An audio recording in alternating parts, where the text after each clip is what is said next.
સીતારામ બધાઈને વહેલી સવારના છે શનિવાર આજે. ભગવાન ભોળાનાથ અને માં અન્નપૂર્ણા આદિદેવી આદિશક્તિ સર્વ જગતનું કલ્યાણ કરે એવી પ્રભુના ચરણોમાં પ્રાર્થના. આપણા ઋષિ મુનિઓ જે છે ને ઉઠી 4 વાગ્યામાં અને નદીએ સ્નાન કરવા જતા અને સરસ મજાનો એક શ્લોક બોલતા, સર્વે ભવંતુ સુખિનઃ સર્વે સંતુ નિરામયા સર્વે ભદ્રાણી પશ્યંતુ માં કશ્ચિત દુઃખ ભાગ ભવેત. એમ આનો અર્થ થાય છે કે બધા સુખી થાવો, બધા નિરોગી બનો, બધા એકબીજાનું કલ્યાણ જુઓ, કોઈ પણ આ પૃથ્વી પર દુઃખનો ભાગરૂપ ન બનો. આપણા ઋષિમુનિઓ જે છે ને પ્રજાજનો માટે આવી પ્રાર્થના કરતા, પોતા માટે ક્યારેય એને પ્રાર્થના નથી કરી અને સર્વ જગતના કલ્યાણ અર્થે એ કાર્ય કરતા. એટલે આપણે પણ ઈશ્વર પાસે પ્રાર્થના કરીએ કે હે જગતના માતા પિતા ભગવાન ભોળાનાથ અને માં અન્નપૂર્ણા એટલે કે આદિદેવી આદિશક્તિ પરાશક્તિ છે આ. અને સોમવારથી નવરાત્રિ પ્રારંભ થાય છે, તો બધાને એડવાન્સમાં નવરાત્રિની શુભકામના. માં શક્તિ અને ભગવાન ભોળાનાથ જગતનું કલ્યાણ કરે એવી હું પણ પ્રાર્થના કરું કે આ પૃથ્વી પર એક પણ જીવ 84 લાખ યોનિની અંદર રહેલો એક પણ જીવ દુઃખી ન થાય, ભૂખો ન સૂવે અને એના અંતરાત્માને સરસ મજાની પરમ શાંતિ મળે એવી પ્રભુના ચરણોમાં પ્રાર્થના. આપણે હર હંમેશ એવા પ્રયત્ન કરીએ, પ્રભુ પાસે પ્રાર્થના કરીએ કે હે ઈશ્વર, તે અમને આ 84 લાખ યોનિની અંદર આ એક દેહ માનવ રૂપે આપેલો છે અને ફરીથી આ દેહ મળે કે ના મળે, પણ ઈશ્વર તું અમારી પાસે એવા કાર્ય કરાવજે કે અમે જગતના કલ્યાણ અર્થે જ અમારા જીવનને સમર્પિત કરીએ. ન અમારી આંખમાં રાગ દ્વેષ હોય, ન કામ ક્રોધ હોય, ન લોભ માયા હોય કે ન કોઈ પણ પ્રકારના હર્ષ કે આવેગ હોય. આ બધામાંથી મુક્ત કરી અને હે મારા નાથ, મને જગતના કલ્યાણ અર્થે કાર્ય કરવા માટે આ પૃથ્વી પર પ્રેરિત કરજે. તો ઉઠી અને બસ ઈશ્વરના ચરણોમાં હું ઉઠી ગઈ છું. બ્રશ કરી લીધું, ચા પી લીધો અને વિચાર્યું કે ભગવાન ભોળાનાથને બતાવી દઉં. અમારા મનીષાબેન છે એના આ પ્રિય છે, મારી આ છબી જે છે માં અન્નપૂર્ણાની આ લાદી છે અને મને અનહદ પ્રિય હતી એટલે મેં અહીંયા રાખી છે રસોડાની અંદર. મારું રસોડું સાવ નાનકડું છે, ઘર નાનું છે પણ હૃદય કદાચ ઈશ્વરે મને મોટું આપ્યું છે. બહુ ઘર નાનું છે મારું, બહુ મોટું ઘર નથી, મારા રહેવા માટે ઘણું છે. આ ઘરની અંદર અનેકો બાળકો, મારા ભાણેજડા અને ભત્રીજા અને મારા ઘરના ઘણા બધા નાનકડા ઘરની અંદર બહુ વધારે સમય જતા હતા, એટલે કદાચ હૃદય વિશાળ છે, ઘર ભલે નાનું હોય. તો આવજો બધાય, વહેલી સવારના સીતારામ. આગળ વિડીયો પછી બનાવું. આ બધાય કર્મના પ્રભાવ છે.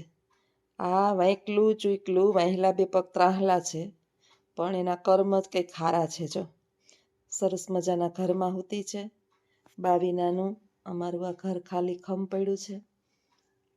એક માણસની કમી ચોક્કસ વર્તાય. આજે શનિવાર હતો એટલે કાલે મેં મશીનમાં બધાય સોફાના કવરને બધું નાખી દીધું છે અને મશીન ચાલુ કરી દીધું વહેલું ઉઠીને. શનિવાર આજે છે ને, તો રવિવારે પછી કાલ બહુ કામ પેન્ડિંગ ના થાય એટલે વહેલી ઉઠી અને ચાદર બદલાવી લીધા. અત્યારે ચા પાણી પીવાઈ ગયા, રોટલી લોટ બાંધી લીધો છે, તો થોડીક વાર મેં કીધું વાત કરી લઉં તો લોટ સરસ થઈ જાય, થોડોક પોચો થઈ જાય અને બેહી ગઈ થોડીક વાર. ઉઠીને બેહવું તો મને બહુ ગમે, પણ કર્મની અંદર સારું છે, બેહવાનું નથી ને. કામ કરીએ ને તો આપણું શરીરનું સ્વાસ્થ્ય સારું રહે. તમારા ચાદરના પેલા સોફાના કવર સરસ છે.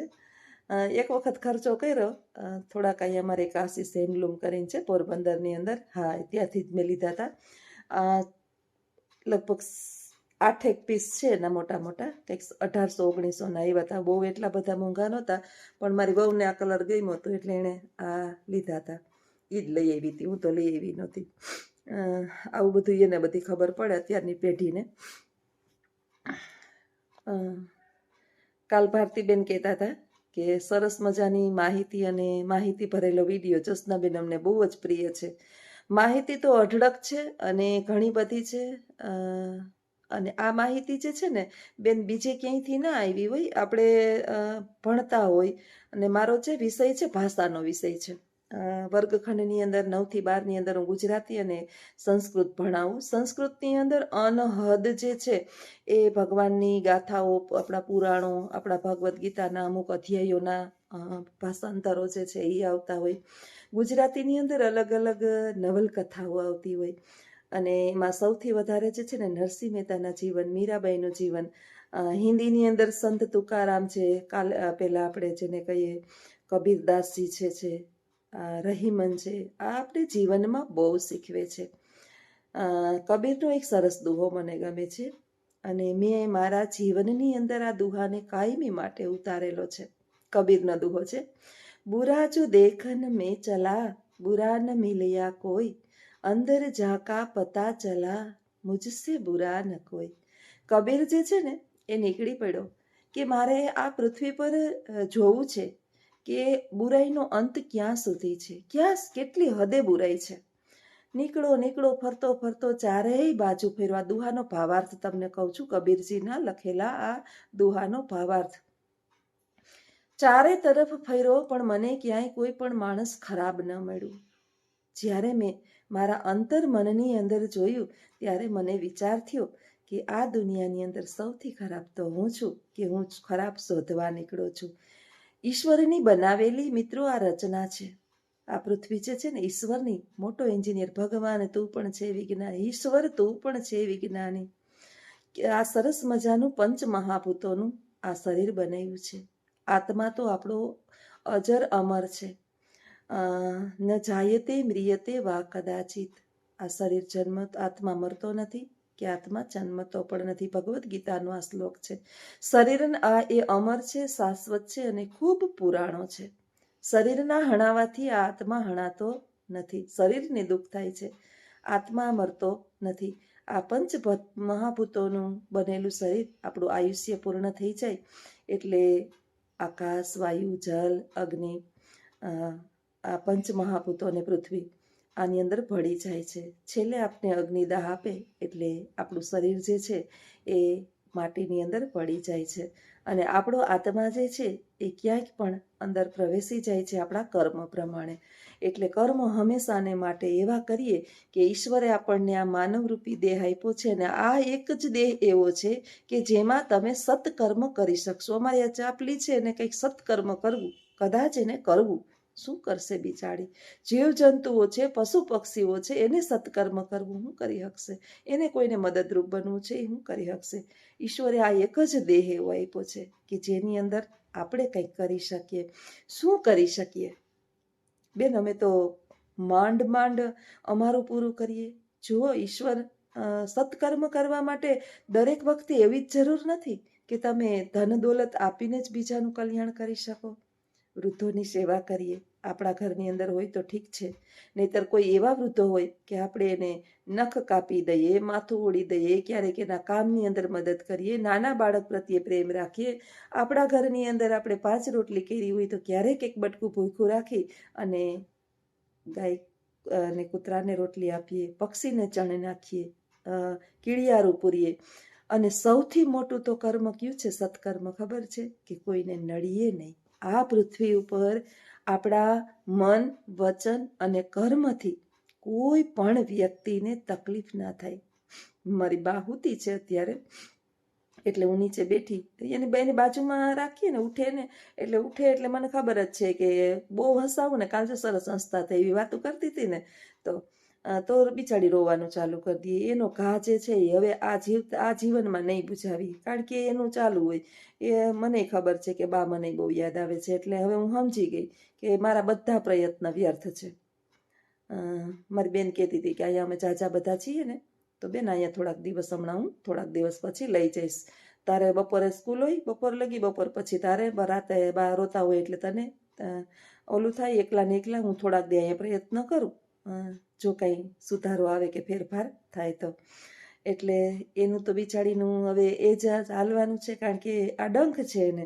અને બીજું કે એ જીવનનું સત્ય જે છે ને હું એનાથી ઘણી બધી નાની છું, પણ જીવનનું સત્ય આપણે સમજીએ કે જન્મ અને મૃત્યુ, હા રોવું આવે, મને હું ભાવુક છું, લાગણીથી બંધાયેલા હોય. આપણા ઘરની અંદર અમારે આ ચાપલી એક દિવસ ખાઈ નહીં ને તોય આપણે તકલીફ થાય, શું કામ નહીં ખાતું હોય, એ લાગણીનો ભાવ છે. પણ આપણી અંદર એક સમજ તો હોવી જોઈએ કે જઈને એ જવાનું કુદરતનો એક ક્રમ છે. કહેવાની વાત રહી કે આપણા કર્મની, તો એવું કર્મ કરીએ કે જગતની અંદર આપણે કોઈને નડીએ નહીં. મન વચન કર્મથી કોઈને તકલીફ ના થાય, આપણી વાણીના ઘા કોકને રોવડાવે નહીં. ક્લાસની અંદર જે છે ને પીપળા, અમારી બાજુમાં પીપળો નાનકડો સરસ મજાનો, ચોથા માળે પીપળો, તમને ખબર ગમે ત્યાં ઉગી નીકળે. પક્ષીઓ જે છે ને ચરકની અંદર પીપળાનું એ બી ઠલવતા હોય, એટલે પીપળો ઘણા કહેતા હોય કે દિવાલમાં કેમ પીપળો ઉગે, પક્ષીઓએ ત્યાં એનું બી નાખ્યું હોય, પેલું પીપળાનું ખાધું હોય ટેટું અને પછી નાખ્યું હોય, તો ઉગ્યો તો એમાંથી મેં એક પાંદડું તોડ્યું, એને પૂછીને પીપળાને તોડીને પૂછ્યું, ઝાડને પૂછવું પડે કે હું તોડું. અને પછી એની સરસ મજાની પપુડી વગાડતી હતી. મેડમ કે તમને આ કેવી સરસ વગાડતા આવડે? હું હજી પીપળનું લઈ આવો, આનાથી સરસ મજાની ગેઠ સુધી સંભળાય ને એવી આવે. આપણું બાળપણ આપણે ક્યારેય છોડવાનું નહીં. મને 50મું ચાલે છે, પરંતુ 5 વર્ષનું હું બની જાઉં, હું 50ની બનું, હું 5ની બનું, હું 20ની બનું ને ક્યારેક હું 90ની કે 100ની બનું. જેવું માણસ આપણી સામે એવું આપણું વ્યવહાર અને વર્તન થઈ જાય એટલે તમને જીવન જીવવાની મજા આવે. કોઈ પણ માણસ સાથે તમે લીંબુના રસની જેમ પડી જાઓ તો જગતમાં બહુ મજા આવે જીવવાની. બાકી તો આ જીવન એક જ વાર મળશે, પાછા તો આપણા કર્મો પ્રમાણે આ દેહ મળશે કે નહીં એની પણ ખબર નથી. અને રહી વાત સત્કર્મની, તો સત્કર્મ જે છે કે ચોપડીમાં લખેલા નથી. બસ આ પૃથ્વી પર આપણે જીવીએ અને બીજાને જીવવા દઈએ. શક્ય હોય તો કોકને મદદરૂપ બને એવા ઈશ્વર આપણને બનાવ્યા હોય તો મદદરૂપ બનીએ, અન્યથા આપણે કોઈના જીવનની અંદર દખલ ન કરીએ અને કોઈ પણની નિંદા કુથલી જાણતા અજાણતા આપણાથી ન થાય એવા પ્રયત્ન કરીએ. 2 લોકોને આપણા કારણે અનાજ પ્રાપ્ત થાય, આપણા કારણે ઈશ્વરને પ્રાર્થના કરીએ કે હે પ્રભુ મને એટલી સક્ષમ બનાવજે કે મારા બાહુબળથી, મારી શક્તિથી મારા કારણે 2-3 ઘર જે છે એ નભે, એટલી તો મને કાબિલ બનાવજે. મારું આ મસ્તક હે દીનાનાથ તારા સિવાય ક્યાંય ઝૂકે નહીં, અને મારા હૃદય, મન, વચન અને કર્મની અંદર સતત તારું રટણ રહીએ, અને આ પૃથ્વી પર હું સારા કર્મ મારા છેલ્લા શ્વાસ સુધી કરી શકું અને આ શરીર નિરોગી રહે એવી હંમેશાને માટે પ્રભુના ચરણોમાં પ્રાર્થના કરીએ તો ઈશ્વર જે છે એ ચોક્કસ આપણી પ્રાર્થના સાંભળે. મારી તો સાંભળે છે. અને જેટલું મેં ઈશ્વરને પ્રાર્થના કરી છે, હું ધન દોલત ક્યારેય માગતી નથી. બસ હું કોઈને નડું નહીં, હું કોઈને ન નડું તો મને પણ આ પૃથ્વી પર કોઈ ન નડે. હે ઈશ્વર, તારા સિવાય આ જગતની અંદર મને કેમય મોહમાયા ના બંધાય, હું આ ઈશ્વરને પ્રાર્થના કરું. મિત્રો, આપણે જો આ પ્રાર્થના ચોક્કસ ઈશ્વરને કરીએ ને તો મૃત્યુના સમયે કદાચ આપણને સરળતા રહે. તો આવા જ મારા વિચારો સાથેના વિડીયો જો તમને ગમતા હોય તો ચોક્કસ કમેન્ટ કરજો. આવજો. સીતારામ.